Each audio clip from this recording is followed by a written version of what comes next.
Hello नमस्कार प्यारे दोस्तों, मैं अंजीश मौर्य आप सभी का स्वागत करता हूं आपके अपने YouTube channel expert online classes में। दोस्तों देखिए, यहां पर हम लोग आज अल्टरनेटर पढ़ेंगे। इससे पहले हम लोग देखिए आपका बेसिक में electrostatic, cell and battery, electromagnetism और इसके बाद ट्रांसफार्मर और इंडक्शन मोटर पढ़ चुके हैं। आइए हम लोग देखिए अगला चैप्टर देखते हैं अल्टरनेटर को, और अल्टरनेटर को बहुत अच्छी तरीके से टू द पॉइंट पूरा देखेंगे। और दोस्तों देखिए, ये वीडियो उन लोगों के लिए है जो एक बार पढ़ चुके हैं, वो क्विक रिवीजन के लिए है, और ये फुल डिटेल के लिए नहीं है कि मतलब जैसे कुछ लोग बोलते हैं कि समझ में नहीं आया। तो ये मतलब उन लोगों के लिए है जो एक बार पढ़ चुके हैं, एग्जाम देने जा रहे हैं, तो उससे पहले एक बार जरूर देख लें इसको। तो इंपॉर्टेंट पॉइंट ऑफ व्यू से है। तो आज हम लोग अल्टरनेटर पढ़ेंगे। और दोस्तों प्लीज़ आप लोग वीडियो को लाइक किया करिए, ज़्यादा से ज़्यादा शेयर किया करिए, यही हमारा मोटिवेशन है। आज अल्टरनेटर पढ़ेंगे। तो अल्टरनेटर में देखिए, अल्टरनेटर में है तो देखिए अल्टरनेटर में देखिए सिंक्रोनस मोटर होता है। सिंक्रोनस मशीन जो है, सिंक्रोनस मशीन में एक दो टाइप होते हैं, एक होता है अल्टरनेटर, दूसरा होता है सिंक्रोनस मोटर। ठीक है, तो synchronous machine is a double excited machine which work as both generator और मोटर। या फिर हम इसको जनरेटर की तरह भी यूज कर सकते हैं, मोटर की तरह भी यूज कर सकते हैं। देखिए, अगर हम मैकेनिकल इनपुट देते हैं और इलेक्ट्रिकल आउटपुट मिलता है तो उसको हम सिंक्रोनस जनरेटर कहेंगे। और अगर हम इलेक्ट्रिकल इनपुट देते हैं और मैकेनिकल आउटपुट मिलता है तो उसको हम सिंक्रोनस मोटर बोलते हैं। तो ये सब है, इसके कंस्ट्रक्शन है। कंस्ट्रक्शन तो वही आपका सेम मतलब 3 फेज इंडक्शन मोटर की तरह रहेगा। इसमें कंस्ट्रक्शन जैसे आपका योग हो गया, ठीक है, योग हो गया, इसके बाद योग हो गया, आपका स्टेटर हो गया, रोटर हो गया, एक्साइटर हो गए, तो ये सब रहेंगे।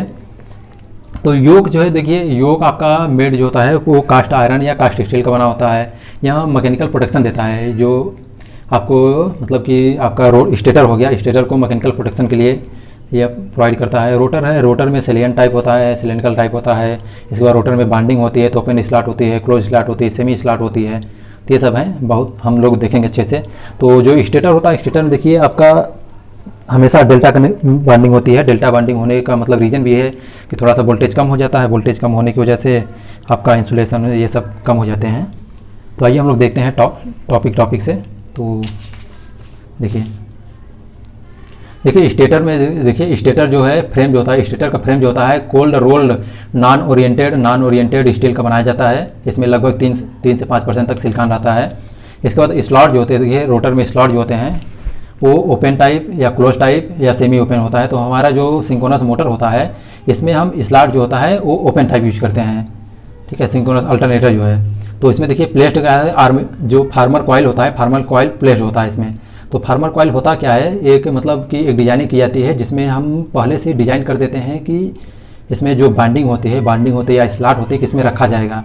तो इसके लिए हम फार्मर कॉइल बोलते हैं। इसमें देखिए फार्मर कॉइल यूज करने से क्या होता है, आपका जो लीकेज फ्लक्स होता है, लीकेज रिएक्टेंस होता है वो कम हो जाता है। लीकेज रिएक्टेंस कम हो जाएगा तो इंडक्टेंस कम होता है। आपका एयर गैप जो होता है ओपन स्लॉट यूज करने की वजह से देखिए आपका एयर गैप और रिएक्टेंस जो होता है वो बढ़ जाता है।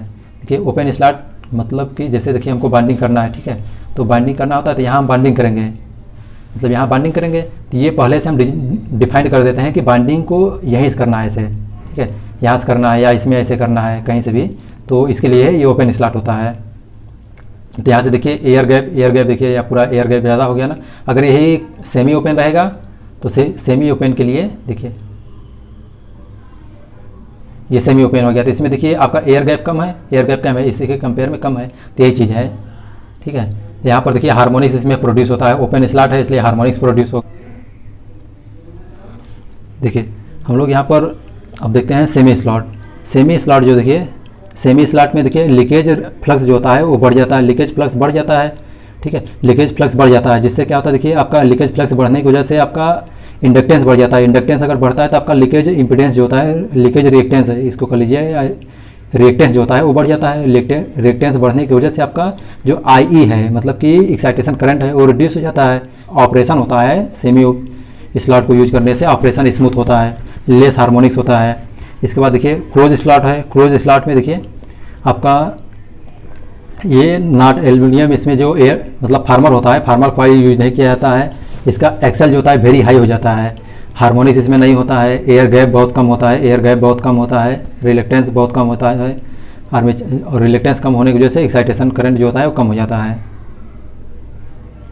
इसके बाद देखिए रोटर में देखते हैं, तो रोटर में देखिए हम रोटर में सिलियन टाइप होता है, सिलिंड्रिकल टाइप होता है। तो देखिए हम इसमें फिगर में देखते हैं। देखिए फिगर में देखिए यहाँ पर, तो देखिए इसमें क्या है, देखिए एयर गैप देखिए नॉन यूनिफॉर्म है, देखिए नॉन यूनिफॉर्म है। एयर गैप भी देखिए बहुत कम है इसमें, एयर गैप जो है मतलब कि नॉन यूनिफॉर्म है, एयर गैप बहुत ज़्यादा है। इसके बाद देखिए लार्ज डाया है, लार्ज डाया है, लेस एक्सियल लेंथ है, लेस एक्सियल लेंथ है। इसके बाद देखिए नंबर ऑफ पोल जो होता है, मोर नंबर ऑफ पोल, 4 से देखिए लगभग 40 पोल तक होते हैं। अगर पोल ज़्यादा है तो नंबर ऑफ स्पीड जो होती है, देखिए स्पीड जो होती है देखिए 120 F/p से, तो अगर नंबर ऑफ पोल ज़्यादा रहेगा तो स्पीड आपका कम हो जाएगा, तो यहाँ से स्पीड कम हो जाएगी। इसके बाद देखिए आपका इसको प्रोजेक्टेड पोल भी कहते हैं, प्रोजेक्टेड पोल बोलते हैं, प्रोजेक्टेड टाइप का इसको रोटर भी बोलते हैं। ये हमेशा वर्टिकल में यूज किया जाता है, ये हमेशा मतलब कि ये है कि इसको वर्टिकल में यूज करने से, क्योंकि यह इसका जो डाया होता है वो बहुत ज़्यादा होता है, एक्सियल लेंथ कम होता है, तो इसलिए। इसके बाद देखिए हम लोग सिलेंड्रिकल टाइप रोटर देखेंगे। तो सिलेंड्रिकल टाइप रोटर है, सिलेंड्रिकल टाइप रोटर है, देखिए फिगर में सिलेंड्रिकल टाइप रोटर है। तो इसमें सिलेंड्रिकल टाइप रोटर का देखिए बेसिकली यहाँ लगभग 2 से 4 पोल के लिए यूज किया जाता है। तो 2 से 4 पोल के लिए यूज किया जाता है। तो देखिए ये हाई स्पीड के लिए होता है। इसमें एयर गैप जो होता है यूनिफॉर्म होता है, देखिए इसमें यूनिफॉर्म एयर गैप होता है एंड हाई स्पीड पे ऑपरेट करते हैं, हाई स्पीड पे चलाते हैं। हाई स्पीड पे नंबर ऑफ पोल जो होता है, देखिए नंबर ऑफ पोल जो है कम रहेगा तो स्पीड जो है वो ज़्यादा रहेगी, ठीक है। नंबर ऑफ स्पीड इस पोल के ऊपर डिपेंड करता है। इसके बाद लेस डाया, देखिए डाया जो होती है कम होती है, डाया कम होती है, आपका एक्सियल लेंथ ज़्यादा होता है, एक्सियल लेंथ ज़्यादा होता है। इसके बाद देखिए 2/3 पार्ट जो होता है स्लॉट होता है, स्लॉट देखिए इसमें स्लॉट ढेर सारे कटे हैं, देखिए इसमें बहुत ढेर सारे स्लॉट हैं फिगर में देखिएगा। इसके बाद देखिए जो पोल होते हैं, देखिए वही लगभग 2 उसका 1/3 पार्ट जो होता है पोल होते हैं इसमें। देखिए यूज कहाँ करते हैं, थर्मल पावर प्लांट में, न्यूक्लियर पावर प्लांट में, इसको नॉन सेलिएंट बोलते हैं, नॉन सेलिएंट बोलते हैं। तो देखिए हम लोग देखते हैं इसके जो देखिए आर्मेचर बाइंडिंग जो होती है, आर्मेचर बाइंडिंग को हम आर्मेचर बाइंडिंग को स्टेशनरी रखते हैं, स्टेटर पर करते हैं, और रोटर बाइंडिंग को फील्ड बाइंडिंग को हम रोटर में करते हैं। तो इससे एडवांटेज क्या है, देखिए एडवांटेज स्टेशनरी बाइंडिंग को अगर हम रखते हैं, स्टेशनरी बाइंडिंग को मतलब आर्मेचर बाइंडिंग को स्टेशनरी रखते हैं, तो इससे हमको एडवांटेज क्या है, देखिए वोल्टेज रेटिंग। और ये भी जानिए कि जो स्टेटर बाइंडिंग होती है, स्टेटर बाइंडिंग जो होती है वो ऑलवेज कनेक्टेड इन डेल्टा में, हमेशा डेल्टा में कनेक्टेड होती है। डेल्टा में कनेक्ट होने की वजह से देखिए आपका जो वोल्टेज होता है 1/√3 मिलती है, तो एक 1/3 मिलता है, तो वोल्टेज रेटिंग कम हो जाती है। देखिए तो यहाँ से आपका आर्मेचर बाइंडिंग को स्टेशनरी रखने से हमको एडवांटेज क्या है, देखिए वोल्टेज रेटिंग कम हो जाती है, वोल्टेज रेटिंग कम हो जाती है। साइज इंसुलेशन की जो साइज होती है, इंसुलेशन की साइज जो होती है वो कम हो जाती है। इसके बाद देखिए लॉसेस कम हो जाता है, कूलिंग अच्छी मिलती है, ठीक है, कूलिंग अच्छी रहती है। इसके बाद वाइब्रेशन जो नहीं होता है, वाइब्रेशन नहीं होता है। इसके बाद देखिए आपका EMF जो है, EMF इक्वेशन जो होता है, EMF equation 4.445F T kpkd होता है, जहाँ देखिए ये RMS वैल्यू होती है। ये कभी एक बार पूछा था क्वेश्चन कि जो अल्टरनेटर में या ट्रांसफार्मर में इक्वेशन आता है वो कौन सा होता है, RMS होता है, एवरेज होता है, मैक्सिमम होता है, तो RMS होता है। इसके बाद देखिए जो F है, F आपका फ्रिक्वेंसी है, 5 फ्लक्स है, T नंबर ऑफ टर्न है, इसके बाद Kp जो है पिच फैक्टर है, Kd डिस्ट्रीब्यूशन फैक्टर है। हम देखते हैं आर्मेचर रिएक्शन। देखिए आर्मेचर रिएक्शन देखने के लिए सबसे अच्छा देखिए आपको, देखिए आर्मेचर रिएक्शन के लिए सबसे अच्छा देखिए बेस्ट ट्रिक बताऊंगा आज। आप लोग मतलब बोलेंगे कि हाँ मतलब कोई ट्रिक था, ठीक है। देखिए ये नेचर आप लोड है, ठीक है, और ये आपका अल्टरनेटर के लिए है, अल्टरनेटर का है, और ये आपका सिंक्रोनस मोटर का है, ठीक है। ये RLC और RL लोड और ये RC लोड है, ठीक है। इससे ज़्यादा कोई लोड नहीं होगा आपका, ये है सॉरी, ठीक है। नेचर ऑफ लोड हो गया, नेचर ऑफ लोड हो गया, देखिए RL हो गया। इसके बाद आपका यहाँ से देखिए ऐसे याद कर लीजिए, देखिए अगर आर्मेचर रिएक्शन हो रहा है, आर्मेचर रिएक्शन हो रहा है तो या फिर क्रॉस मैग्नेटाइज होगा, या फिर डीमैग्नेटाइज होगा, या फिर मैग्नेटाइज होगा। ये या फिर देखिए तीनों में से कोई एक होता है, या फिर क्रॉस मैग्नेटाइज, डीमैग्नेटाइज और मैग्नेटाइज होता है। तो देखिए अल्फ़ाबेटिकल सीरीज से लिख दीजिए। सबसे पहले क्या आता है, सी आता है, फिर इसके बाद क्या आता है, डी आता है, ठीक है, डी आता है, फिर इसके बाद क्या आता है, एम आता है, एम के बाद क्या आता है, देखिए आर एल, आर और एल का दोनों कंबाइंड लिख दीजिए, सी और डी, आर एल लोड है, सी और डी लिख दीजिए, सी और डी लिख दीजिए, सी प्लस डी लिख दीजिए। इसके बाद देखिए R C, R C, R को आर का लिख दीजिए और इसके बाद सी का लिख दीजिए, तो सी प्लस एम हो गया, ठीक है। अब देखिए यहाँ पर देखिए सी से क्या है, सी से आपका क्रॉस मैग्नेटाइज, मतलब कि अगर पावर फैक्टर यूनिटी है, यूनिटी पावर फैक्टर यूपीएफ है, ये लैगिंग है और ये लीडिंग है और ये मतलब 0.8 लैग है और ये 0.8 लीड है, ठीक है। तो देखिए यहाँ पर यूनिटी पावर फैक्टर पे यूनिटी पावर फैक्टर या रेजिस्टिव लोड पे cross magnetize, cross magnetize, C से क्रॉस मैग्नेटाइज, इसके बाद लैगिंग पावर फैक्टर पे डी से डीमैग्नेटाइज, इसके बाद आपका लीडिंग पावर फैक्टर पे, लीडिंग पावर फैक्टर पे मैग्नेटाइज हो जाएगा। इसके बाद आरएल लोड पे partially cross magnetize, partially demagnetize, और इसके बाद आरसी लोड पे partially cross magnetize, partially magnetize. इसके बाद जस्ट इसका अपोजिट कर दीजिए। देखिए यूनिटी पावर फैक्टर पे तो अल्टरनेटर और सिंक्रोनस मोटर दोनों का सेम रहेगा, तो यहाँ पर सेम रख दीजिए, क्रॉस मैग्नेटाइज ही होगा। इसके बाद देखिए इसको यहाँ कर दीजिए, इसको यहाँ कर दीजिए, मतलब कि लैगिंग पावर फैक्टर पे मैग्नेटाइज, लीडिंग पावर फैक्टर पे डीमैग्नेटाइज, ठीक है। इसके बाद इसको भी जस्ट अपोजिट कर दीजिए, तो आरएल लोड पे क्रॉस मैग्नेटाइज प्लस मैग्नेटाइज, इसके बाद आपका लीडिंग पावर फैक्टर पे क्रॉस मैग्नेटाइज प्लस डीमैग्नेटाइज होगा, ठीक है। यही चीज़ देखिए यहाँ पर हम लिखे हैं, ये देखिए लोड नेचर है, लोड का नेचर है, इसके बाद अल्टरनेटर है, सिंक्रोनस मोटर है। तो देखिए यूनिटी पावर फैक्टर पे resistive load RLC, RL, RC है, तो यूनिटी पावर फैक्टर देखिए क्रॉस मैग्नेटाइज, नॉर्मल एक्साइटेशन पे क्रॉस मैग्नेटाइज, उसके बाद फिर जीरो लैगिंग पावर फैक्टर पे, लैगिंग पावर फैक्टर पे मतलब इंडक्टिव लोड डीमैग्नेटाइज है। इसके बाद फिर आपका आ गया क्रॉस मैग्नेटाइज, अरे कैपेसिटी लोड या लीडिंग पावर फैक्टर पे ये मैग्नेटाइज, एम से मैग्नेटाइज हो गया। देखिए अल्फाबेटिकल सीरीज में याद रखिएगा, RLC ऐसे याद रख लीजिए, RLC, इसके बाद RL, RC, इसके बाद ये सी, सबसे पहले अल्फाबेटिकल सीरीज में सी आता है, सी से क्रॉस मैग्नेटाइज, डी आता है, डी से डीमैग्नेटाइज, और उसके बाद एम आता है, एम से मैग्नेटाइज। इसके बाद cross magnetize plus demagnetize, RL load पे है, आरएल लोड पे दोनों कंबाइन कर दीजिए, आर और एल को कंबाइन कर दीजिए, क्रॉस मैग्नेटाइज प्लस डीमैग्नेटाइज, इसके बाद फिर क्रॉस मैग्नेटाइज प्लस मैग्नेटाइज। इसके बाद देखिए आपका सिंक्रोनस मोटर है, सिंक्रोनस मोटर में वही मतलब सेम वैसे रहेगा, बस जस्ट वो अप डाउन कर दीजिए। देखिए अगर मतलब कि आर पावर फैक्टर पे क्रॉस मैग्नेटाइज होगा, सेम रहेगा। इसके बाद आरएल लोड पे तो देखिए इसको यहाँ कर दीजिए, इसको यहाँ कर दीजिए, अप डाउन कर दीजिए, तो यहाँ पर मैग्नेटाइज हो जाएगा, इसका डीमैग्नेटाइज हो जाएगा। इसके बाद इसके आरएल लोड पे क्रॉस मैग्नेटाइज प्लस मैग्नेटाइज, और आरसी लोड पे क्रॉस मैग्नेटाइज प्लस डीमैग्नेटाइज हो जाएगा।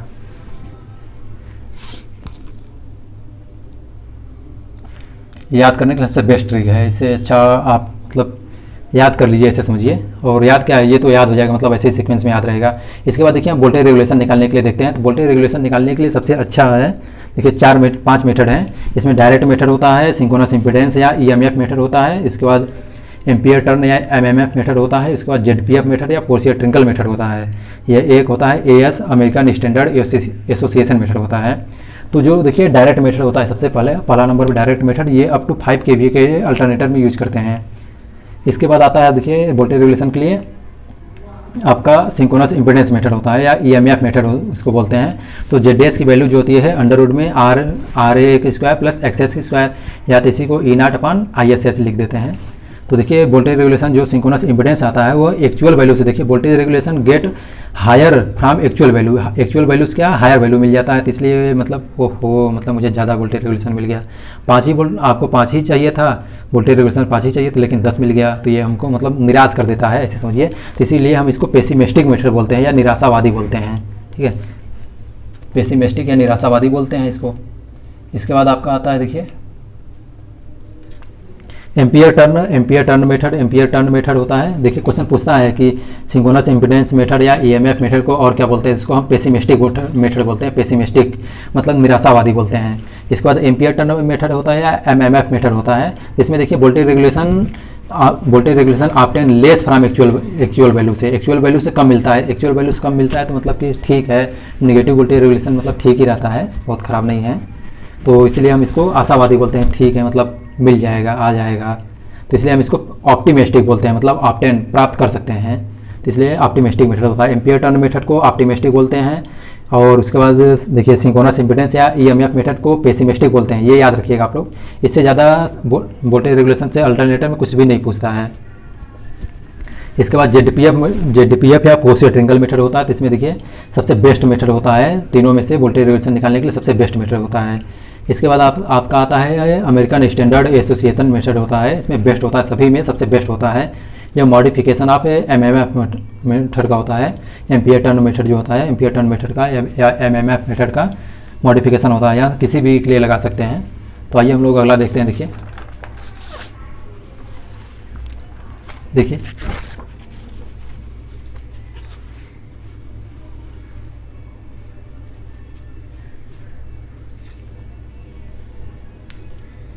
जैसे रेंज होता है, देखिए रेंज है आपका, रेंज निकालने के लिए देखिए सबसे जो आर ए है, आर ए की वैल्यू देखिए R A equal to 0.01 per unit होती है। एक्सएल लीकेज रिएक्टेंस जो होती है 0.1 से लेकर 0.2 तक होती है। इसके बाद एक्स ए जो होती है देखिए 0.8 से 0.9 पर यूनिट होती है। और एक्सएस मतलब सिंक्रोनस रिएक्टेंस ये आपका 1 पर यूनिट होती है। एक चीज़ और जानिए, जैसे आपको अगर पर यूनिट वैल्यू दिया है, ठीक है, अगर इसमें आप 100 से मल्टीप्लाई कर देते हैं, ठीक है, तो ये आपको परसेंटेज वैल्यू दे देता है। अगर परसेंटेज वैल्यू दिया है, आपको परसेंटेज वैल्यू दिया है, इसमें आप 100 से मल्टीप्लाई कर देते हैं तो आपको एक्चुअल वैल्यू दे देता है, एक्चुअल वैल्यू मिल जाएगी। तो ये सब चीज़ें छोटी छोटी है, याद रखिए। देखिए वोल्टेज रेगुलेशन निकालने के लिए हम करेक्टरिस्टिक खींचते हैं अल्टरनेटर में। तो अल्टरनेटर में करेक्टरिस्टिक निकालते हैं, तो इसमें ओपन सर्किट करेक्टरिस्टिक होता है, शॉर्ट सर्किट करेक्टरिस्टिक होता है, जीरो पावर फैक्टर करेक्टरिस्टिक होता है, और इसके बाद लोड करेक्टरिस्टिक होता है। तो दोस्तों देखिए यहाँ पर जैसे लोड करेक्टरिस्टिक है, तो लोड करेक्टरिस्टिक को निकालने के लिए देखिए एक्सटर्नल करेक्टरिस्टिक ये पूछता है किसके किसके बीच में ड्रा किया जाता है ना। तो देखिए लोड करेक्टरिस्टिक जो है आपका वो magnetizing characteristic, open circuit characteristic जो है मैग्नेटाइजिंग करेक्टरिस्टिक या नो लोड करेक्टरिस्टिक बोलते हैं इसको। इसके बाद ये ड्रा किसके किसी भी ई नॉट और आई एफ के बीच में खींचा जाता है जब स्पीड कांस्टेंट रहे। शॉर्ट सर्किट करेक्टरिस्टिक जो होता है देखिए आपका आईएससी और आईएफ के बीच में खींचा जाता है, मतलब शॉर्ट सर्किट करंट और फील्ड करंट के बीच में खींचा जाता है। इसके बाद आपका देखिए जेडपीएफ मेथड है, जेडपीएफ करेक्टरिस्टिक है टर्मिनल वोल्टेज और आईएफ के बीच में, फील्ड करंट के बीच में खींचा जाता है। लोड करेक्टरिस्टिक देखिए, लोड करेक्टरिस्टिक जो है आपका, लोड करेक्टरिस्टिक टर्मिनल वोल्टेज और फील्ड करंट के बीच में खींचा जाता है जब आर्मेचर करंट, पावर फैक्टर और स्पीड कांस्टेंट रहे। ठीक है, आइए अगला देखते हैं हम लोग।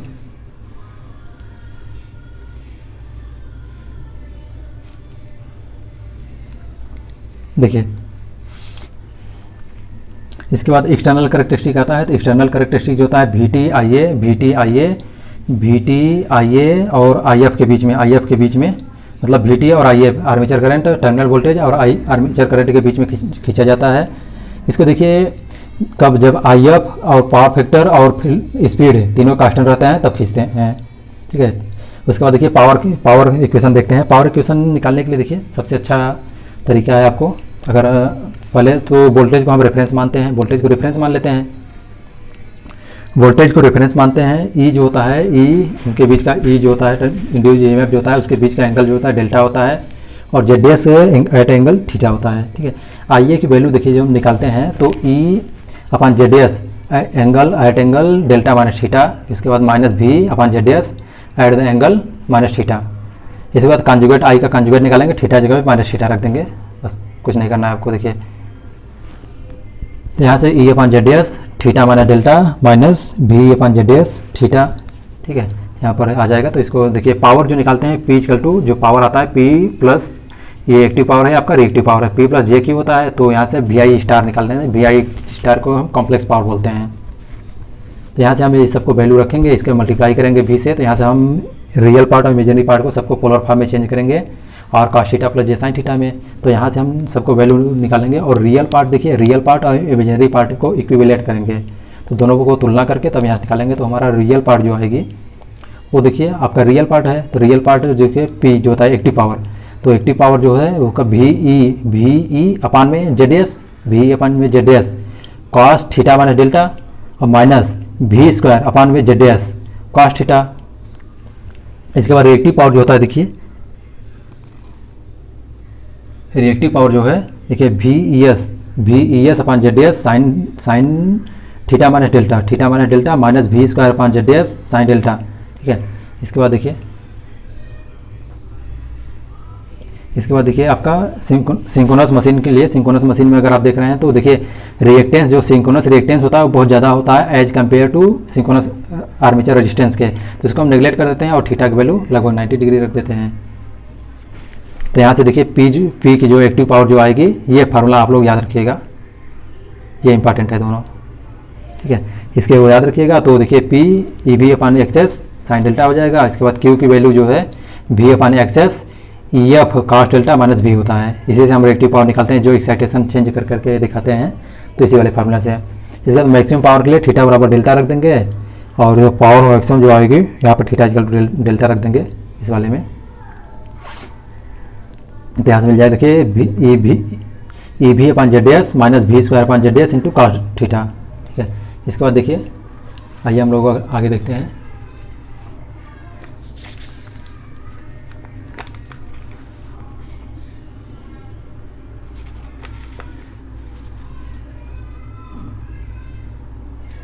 देखिए और आर ए जो मैक्सिमम पावर के लिए होता है थीटा इक्वल टू 90 डिग्री रखते हैं। क्वेश्चन आता है कि मतलब थीटा इक्वल टू क्या होना चाहिए, तो पावर मैक्सिमम मिलेगा तो 90 डिग्री होना चाहिए।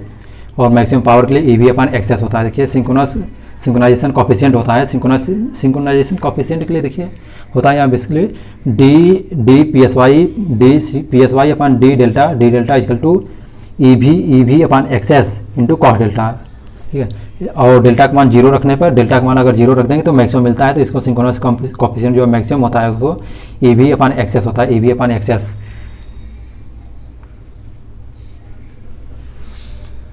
देखिए अब हम लोग पढ़ते हैं सिंक्रोनस, आपका सिंक्रोनस।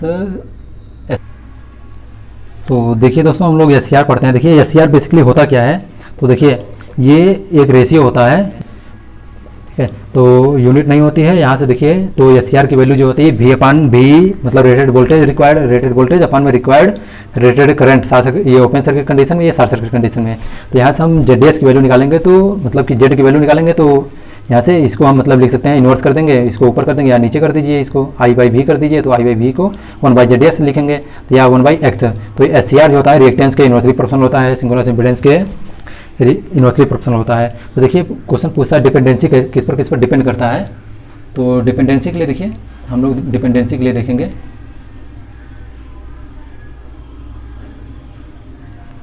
डिपेंडेंसी है, देखिए डिपेंडेंसी के लिए देखिए सिंक्रोनस मोटर आर्मेचर रिएक्शन और वोल्टेज ड्रॉप के वोल्टेज रेगुलेशन जो होता है उसके इन्वर्सली प्रोपोर्शनल होता है, इन्वर्सली प्रोपोर्शनल होता है, वोल्टेज के इन्वर्सली प्रोपोर्शनल होता है। सीआर जो होता है देखिए आर्मेचर रिएक्शन और वोल्टेज रेगुलेशन के इन्वर्सली प्रोपोर्शनल होता है। और उसके बाद देखिए जो एयर गैप होता है, साइज होता है, कास्ट होता है, पावर होता है, उसके बाद सिंक्रोनाइजेशन पावर होता है, स्टेबिलिटी होती है, आपका स्टेबिलिटी होती है, इसके बाद रिजिडिटी होती है। इन सभी के डायरेक्टली प्रोपोर्शनल होता है, मतलब कि एयर गैप बढ़ेगा तो एससीआर की वैल्यू बढ़ेगी। इसके बाद देखिए एयर गैप बढ़ेगा तो एससीआर की वैल्यू बढ़ेगी। देखिए जैसे आपका सेलिएंट पोल जो होता है, सेलिएंट पोल होता है उसमें देखिए एयर गैप ज़्यादा होता है, इसलिए उसकी एससीआर की वैल्यू जो होती है वो ज़्यादा होती है। इसके बाद देखिए आपका सिलिंड्रिकल होता है, उसमें एयर गैप कम होता है, तो उसमें एयर गैप कम होता है और यूनिफॉर्म होता है, तो उसमें क्या है आपका एससीआर की वैल्यू कम होती है। साइज बढ़ाने से एससीआर की वैल्यू बढ़ जाती है। देखिए सिलिंडर जो होता है उसका साइज ज़्यादा होता है, इसलिए उसकी एससीआर ज़्यादा होती है। कास्ट जो है देखिए पावर इनपुट सिंक्रोनाइजेशन हो, ये सभी हैं, उसके डायरेक्टली प्रोपोर्शनल होता है। इसके बाद देखिए वैल्यू आप एससीआर में सिलिंड्रिकल के लिए देखिए 0.5 से 0.9 तक होता है, सिलिंडर के लिए 1 से लेके 1.5 तक होती है। इसके बाद सिंक्रोनस कंडेंसर के लिए 0.4 होता है। ठीक है दोस्तों, अगर वीडियो अच्छा लग रहा है प्लीज़ वीडियो को लाइक कीजिए, चैनल को सब्सक्राइब कीजिए। Thank you so much for watching my video.